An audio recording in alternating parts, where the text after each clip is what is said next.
cannot think of a person in this world who hasn't made a mistake.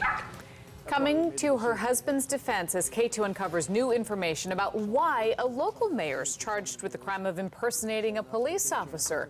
Good evening. Thanks for joining us. I'm Deborah Knapp. And I'm Steve Dunn. On your side, investigator Dan Tilkin is live at Washougal City Hall now with this story. And Dan, new court documents tell a whole different story than the one the mayor has told about that night on I-5, right?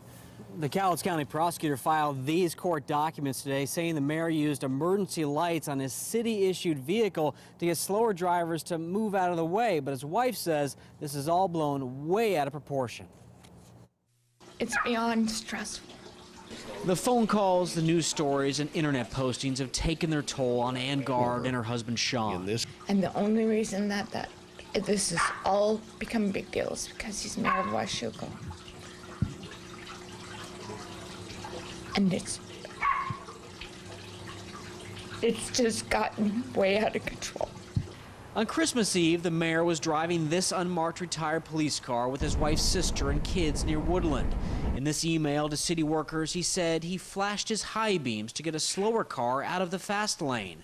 But a caller to 911 said they saw the mayor use strobe lights in the front grille, which were white in color, and the lights to the rear were red.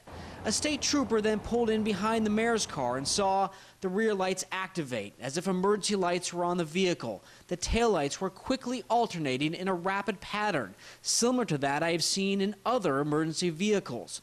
When the trooper pulled the car over, he asked the driver if he was a police officer. The driver told him no. I'm the mayor. We thought it was behind us. Washougal City Councilman John Russell thinks the mayor should get his day in court to explain the discrepancy.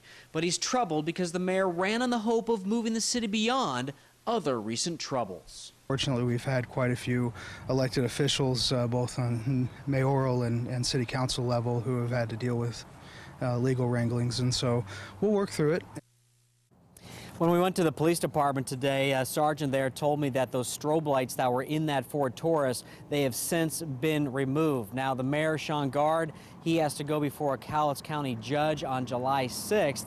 And this Monday, here at City Hall is the next council meeting. And it should be an interesting meeting because it's a coincidence that the council will be adopting its new ethics policy on Monday night. Dan Tilkin, K2 News. All right.